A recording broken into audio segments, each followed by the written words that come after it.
This is a Film Stories original podcast. Mother's Day is almost here, and you can get her the most beautiful time-tested gift around. A watch she can wear every day from Movement. Whether your mom is into classic dress watches, rare and refined ceramics, or tried-and-true bestsellers, Movement has something she'll love. And right now, everything at Movement is up to 50% off site-wide during their Mother's Day sale. A watch is a gift that celebrates all the time you spent with Mom. And a Movement watch is even more than that. Movement uses industry-leading materials for their fresh, modern watch designs, from technically complex ceramics to vintage-inspired style, all for an incredible value your wrist and wallet will both love.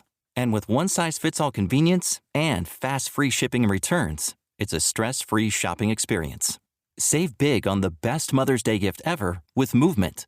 Get up to 50% off site-wide during their Mother's Day sale at mvmt.com. Again, that's up to 50% off at mvmt.com. Boo! Boppity boppity bow. Boppity boppity bow. Doo doo doo doo doo doo doo. Boppity boppity bow. Boppity boppity boppity bow. Dooby dooby doo doo. Welcome back, everyone, to the Xcast. The truth is in here. I'm your host, Tony Black, and I'm joined for the second time for our coverage of The Lost Art of Forehead Sweat by Carl something. Oh, Sweeney. Good to be back, Tony. always fun to talk to you. Yeah, especially about an episode like this, where continuing our coverage of Darren Morgan's comedy episode, the fourth episode of season 11 of The X-Files. We're talking about the two main guest characters in this episode, Reggie something / Murgatroyd and Dr. Thaddeus They. Two very typical Darren Morgan creations, I would say. Yeah, as typical as anything created by Darren Morgan can be, I suppose. Yeah. No, I thought they both definitely brought some stuff, into this episode that's worth talking about, didn't they? Yeah, I think what's interesting about them is that they both tie into the really central, theme of this episode, which, as we've said, is all about truth, reality, perception, and this idea of, is what you think is true or fact or real actually reality? Or are we living in some kind of either alternate parallel universe and they get some good mileage out of that one, or are we in some kind of matrix, or what is truth, what is reality, and things like that. And this is something in a way, I suppose, that they're playing with quite a lot this season, in that apart from the political side of things, you've got stuff like this where it's all about an alternate reality, essentially. We're putting, your consciousness into this digital domain. And now you've got an episode which is all about questioning truth and questioning reality and questioning whether what you perceive is real, or whether or not there's been some sort of manipulation of memory and things like that. And I think Reggie and they, even though they're two very different characters, I really liked that the sort of roles they functioned in this idea. Yeah, I did too. And I think especially that scene, which I thought was a fascinating one, the one with Dr. Vey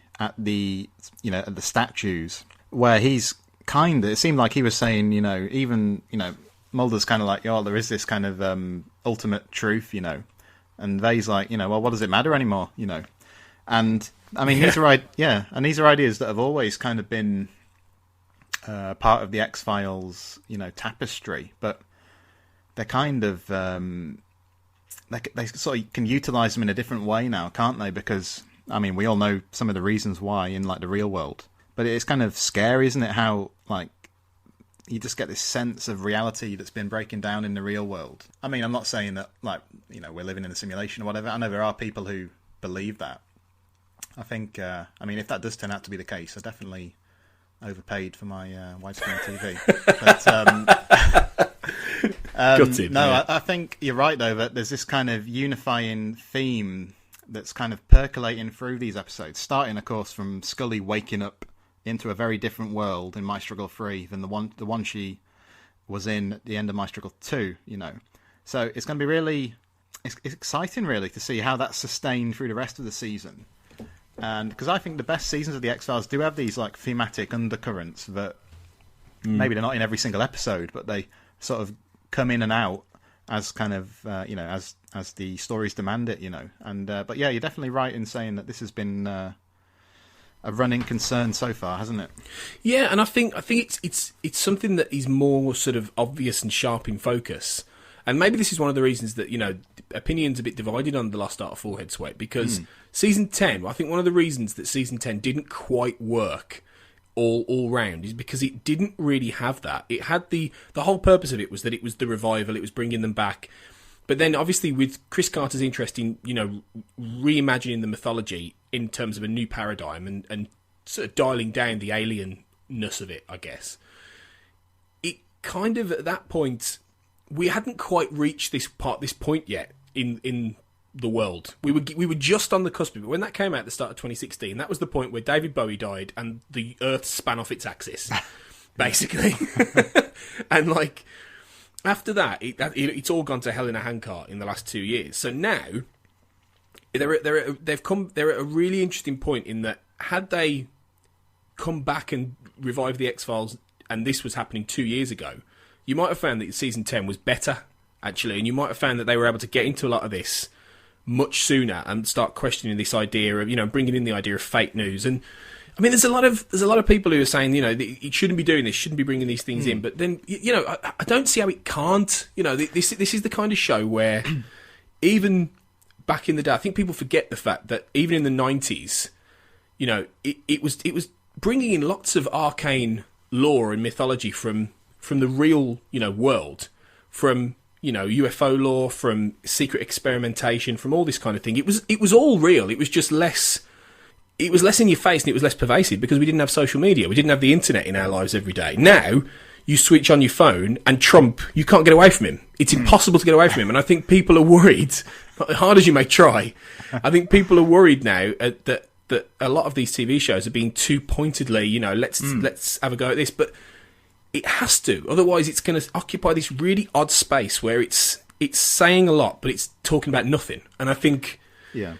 I think this episode really perhaps pushes it to its limits, but I think in these characters, this is kind of what Darren Morgan's been talking about for the last 20 odd years, and I think this is the point where we're in this space now where everything is out in the open. Dr. They says it. The truth is everywhere because we're not hiding it anymore. What's the point? You don't know if it's real or not anymore. Yeah. So that's where we are, and it's even more terrifying than the truth being this massive secret. Yeah, well, Dr. Vey has a very good line as well where he says something about the president said something very profound once. Yeah. And the line was, nobody knows for sure. And Morgan says, well, what about what? And he says, who knows? Yeah. Yeah. As to your point about the explicit political commentary, I can sort of see the argument against it, and for example, in Plus One, there's the line about, hey, the president's trying to bring down the FBI, where does this leave us, etc., etc. And I felt in that instance, I mean, you could have easily, that was kind of a contemplative character piece, really. You could have rewritten that to kind of, you could have taken that comment out and it wouldn't have suffered overly. No.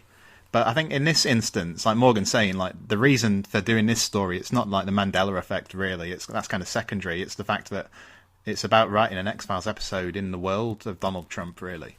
Yeah.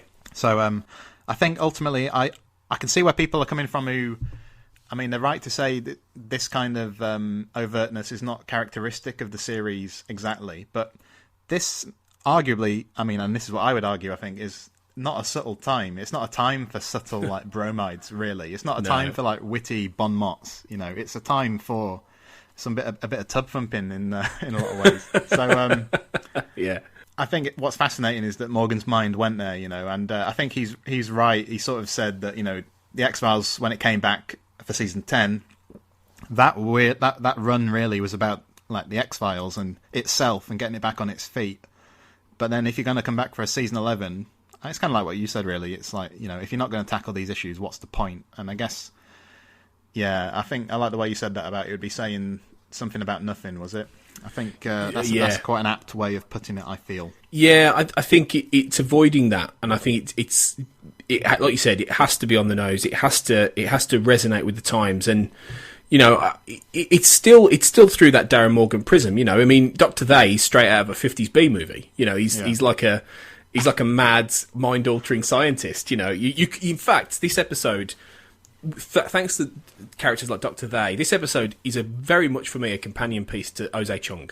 It's not as good as Ozai Chung. There isn't much that is really anywhere, but it's a companion piece in that Ozai Chung was dealing with very similar things. In that episode you had kids having their memories. He's stealing my memories. You had you are very sleepy, you are very relaxed. You had those kind of characters who were these nefarious types playing with people's memories. There were aliens knocking about. You had the brilliant who's that? How the hell should I know? That kind of stuff.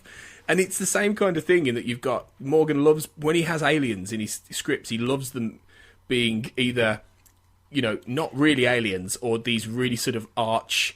Like in Ozai Chung, you had Lord Kimbo, Rocky, and now in this one you've got the Trump alien who speaks very much like like this really ponderous man, and then comes out on his Segway. That bit when he's coming down the spaceship and it's really long. He's just taking forever, and then he gets on the Segway and it's wonderful.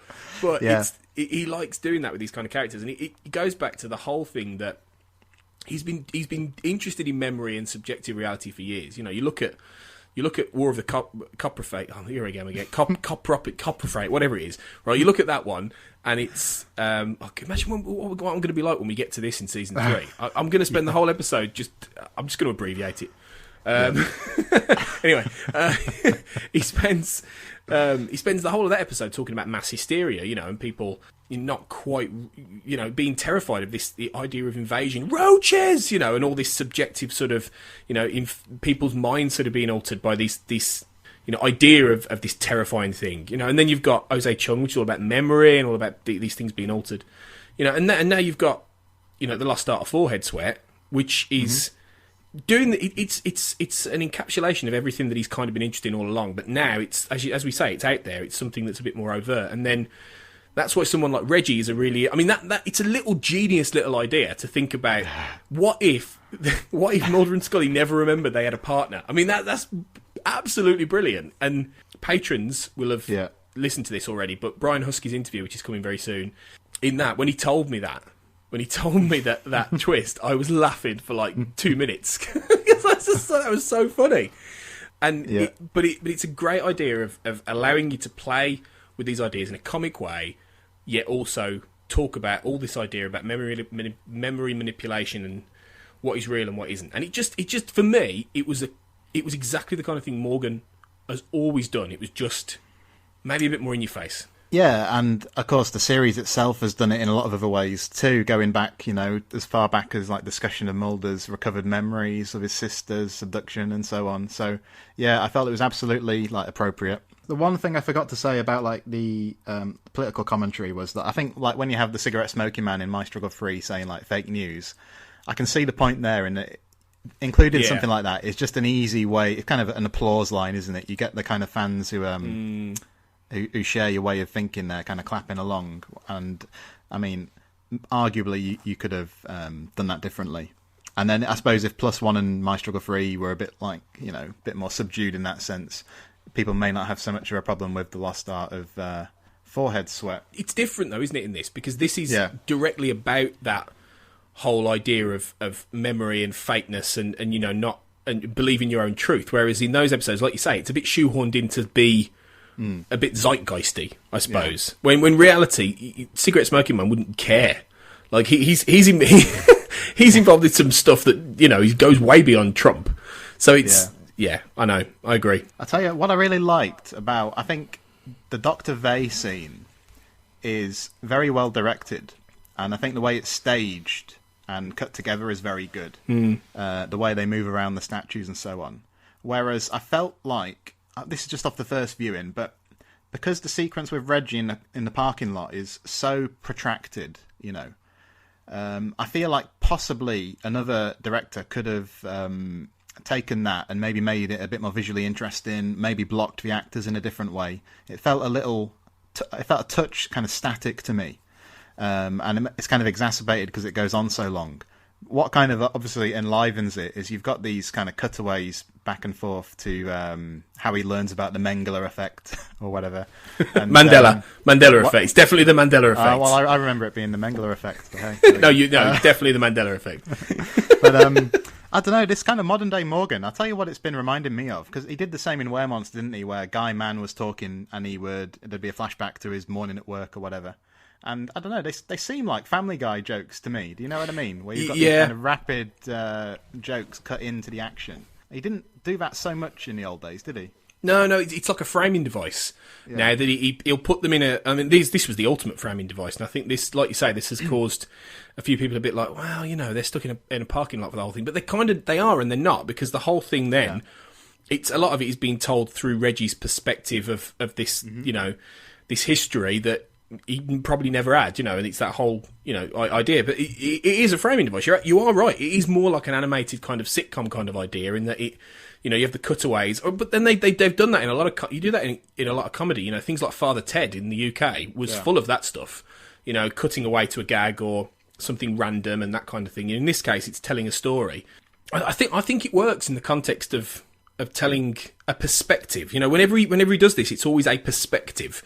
This is Reggie's perspective of, the past and things like, the truth about Grenada and and all this kind of thing. And then obviously the big thing that people are going to go wild over is him being inserted in all the different classic moments from the X-Files. And it's, that's the real hook for a lot of people, isn't it? I mean, I even though some of the transition stuff was a bit wonky, I did enjoy it. I thought it's very silly, and it a lot of shows wouldn't get away with it, but I don't know, I was a bit gleeful seeing him pop up, in Home. Oh, why is she with her son and her oh God. Yeah, I thought it worked well on its own terms. I thought it was very funny, and like how brilliant that there's a reference to Teso dos Pichos, after Also, all the episodes. Yeah. Also, when they brilliantly, I don't know how they remembered this, but the moment where from Young at Heart, I think it is, where he turns and goes, "Hey Reggie," which is Reggie Perdue, but they splice it into it's look like it's Reggie. I thought that was so clever. I was like, "You genius!" Well, that was a callback within a callback, wasn't it? Because I think it was actually the scene from Unusual Suspects, wasn't it? Where, was it? Oh, right. Yeah. Okay. That's why he's with the lone gunman. Do you remember when? Yes. Yeah, You're right. Because you don't see Reggie in that one, do you? But he's mentioned. That's it, and that's why that was the cut to him putting up the. Reggie was putting up the "I Want to Believe" poster in the office, wasn't he? Yes. It's just so clever. It does. Yeah, there's lots of things. I think it gets away with it, I would say. Yeah, and the other one was the like the YouTube video or whatever it was, Dr. Vey's YouTube video, which they watch on the phone and they look at the comments after, and it's like, the editing could have been better, meh, or whatever. And that reminded me very much of some of the stuff in Darren Morgan's Millennium episode, which is about self-osophy, Yes, there was kind of a long teaser in that, wasn't there, about the origins of self-osophy, and it seemed in that kind of vein to me, and I liked that. Yeah, Jose Chung's Doomsday Defense, for anyone who doesn't know that episode. So yeah, even if you've never watched Millennium, just go and watch that, and go and watch Somehow Satan Got Behind Me as well, which is the other one he did for Millennium, because they're brilliant. Yeah, and you'll get to see Lance Henriksen in a Hawaiian shirt, I think, was it, at one point? No, it wasn't, was it? No, he comes in like a kind of this amped up cartoon Private Eye, doesn't he? Yes, yeah, he's like Dick Tracy, isn't he? At one point, yeah, it's very funny. But yeah, it does. I think I think the character. I think they were good. I think the way they were presented, Reggie and Dr. They. I mean, the very idea of Dr. They as the name is great. Anyway, he's talking about them. Who are them? Them. They. Dr. They. And also, it showcased what Morgan's been very good at in a lot of his scripts, which is he kind of puts front and center the fact that some of the the way the scenes are linked together is very tenuous. So you have this very funny scene in the office where Mulder's like, "Hey, maybe I've lost it. Past my prime," whatever he said, and then of course the phone rings and oh, it's Dr. Vey, and then he's straight off to the meeting at the statues, Morgan kind of gets away with it, whereas the kind of causality, you'd expect it to be stronger from another writer, or other writers might strive to make the kind of the linking, forge stronger links between the scenes, but Morgan just kind of seems to go with it. Yeah, he can get away with it, I think, because it's comedy, because it's knowingly comedy, because it's not playing by traditional rules. It doesn't have to play by traditional rules, really, which again explains like the framing device and the cutbacks and things like that. It doesn't have to, do that kind of thing in a way. But it's also because, because he's talking about there not being an objective truth, or, and in the Weremonster, the monster's talking about, hey, there's no internal consistency, but there's no external consistency, So he kind of draws attention to it at the same time as he kind of, he's kind of avoiding the kind of formalities that a lot of other writers would go through. Would go through it, yeah, it's true. Before we go, second best line in the episode. We did the first bit, for me anyway, we did the first best line at the end of Foxy and Skulls. Yeah. But for me, second best line, end of the episode, Reggie's in the car, being driven away, Skinner comes out. Well, where the hell are they taking Reggie? Look between Mulder and Scully like, what? Best Skinner cameo ever. And I realised Skinner, I don't think, and correct me if I'm wrong, but I don't think Skinner was ever in a Darren Morgan episode. No, that's right. And I mean, I think you can tell that Mitch Pileggi's been waiting like almost 25 years to get into it. He wanted to kind of package it all into that 6-second cameo, didn't he? He did it. He nailed it. He nearly stole the episode with that. Swinging for the fences, definitely. Yeah. But yeah, so we're going to be back talking a little bit more about Darren Morgan and this episode, and we're going to talk about the man specifically and try and unpick some of the Easter eggs that we may have missed throughout the episode and things that Darren Morgan always stuffs in. So join us next time for that. And before we go, we'd just like to thank our newest patrons who have signed up to the XCast Patreon community on Patreon, which has just been set up, and which you can join at www.patreon.com/the XCast. So if you'd like to join the following people, then go to that page and check our Patreon out. But a huge thanks to Andrew Blaker, Jen Ferguson, Michelle Milbauer and Jeremy Daniels. You guys are awesome. We can't wait to have you on the journey. Yeah, thanks for listening again, and always remember, trust no one.